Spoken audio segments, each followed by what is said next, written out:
कल तक हमारे पास 2 कोविड पॉजिटिव पेशेंट थे और हमने हमारे निदेशक महोदय की चेयरमैनशिप में एक मीटिंग करी थी जिसमें सारे कई डिपार्टमेंट के हेड ऑफ द डिपार्टमेंट्स को भी बुलाया गया था और हमने एक प्लान बनाया है कि इमरजेंसी में हम स्क्रीनिंग करेंगे, इमरजेंसी में टेस्टिंग भी होगी, सीबीनार टेस्टिंग भी होगी, रैपिड एंटीजन से भी जो है हम टेस्ट करेंगे और उसके बाद हमने इमरजेंसी में भी कुछ अरेंजमेंट किया है ताकि पेशेंट्स को हम रख सके आइसोलेशन में।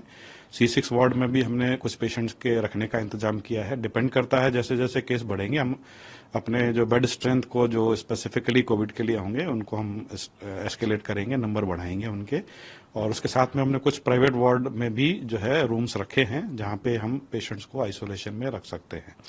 इसके अलावा हमने सारे डिपार्टमेंट्स को भी जो है क्लिनिकल डिपार्टमेंट को भी हमने सर्कुलर भेजा है जिसमें कहा गया है कि अगर उनके वार्ड में कोई ऐसा पेशेंट आता है जिसको कोविड से रिलेटेड सिम्टम्स होते हैं और टेस्ट में वो पॉजिटिव आता है तो वो उनको अपने वार्ड में ही आइसोलेट करके रखेंगे और वहीं पे उनका ट्रीटमेंट होगा। इसके साथ ही सर लिए गए हैं गाइडलाइंस के मुताबिक। देखिए गाइडलाइन के मुताबिक जो है हमने इंजीनियरिंग डिवीजन को भी बोला है कि जहां जहां स्पेसिफिक मॉडिफिकेशन की जरूरत है इंफ्रास्ट्रक्चर में वो की जाए और C6 वार्ड में हमने स्पेसिफिकली अरेंज किया है कुछ बेड्स को जो कोविड से रिलेटेड पेशेंट्स के लिए ही होंगे और उसके लिए मैन पावर, इमरजेंसी के लिए मैन पावर, इसके लिए विभिन्न विभागाध्यक्षों को लिखा गया है ताकि वो अप्रोप्रिएट मैन पावर को पोस्ट कर सके। जी, न्यू प्राइवेट वार्ड में भी कुछ रिजर्व किया गया है। हाँ, हमने 12 रूम्स जो है न्यू प्राइवेट वार्ड में रिजर्व किए हैं। जो पहले भी हमने कोविड जब हुआ था पिछली 3-4 वेव जब भी हुई उनमें हमने स्पेशल वार्ड्स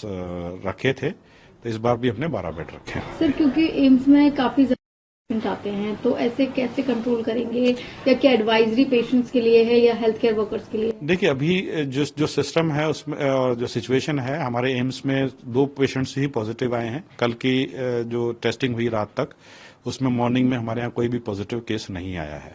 तो as of now AIIMS Delhi की जो सिचुएशन है वो ऐसा नहीं है कि वन शुड बी फियरफुल या one should basically spread some sort of a fear.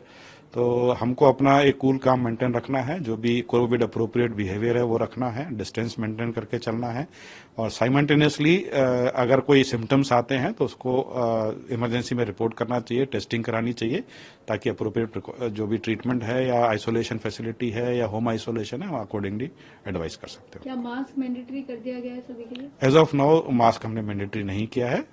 हम खाली केस टू केस बेसिस पे और डेली बेसिस पे सिचुएशन को ऑब्जर्व कर रहे हैं बट एज सच कोई सिचुएशन ऐसी नहीं है कि जिसमें हमारे पास बहुत ही ज्यादा नंबर में केसेस रिपोर्ट हो रहे हों। तो जैसे ही होगा हम जो भी गवर्नमेंट के डायरेक्शंस होंगे अकॉर्डिंगली हम अप्रोप्रिएट इंस्ट्रक्शंस देंगे ताकि जो भी कोविड अप्रोप्रिएट बिहेवियर है उसके अकॉर्डिंग हम सिस्टम को चला सकें।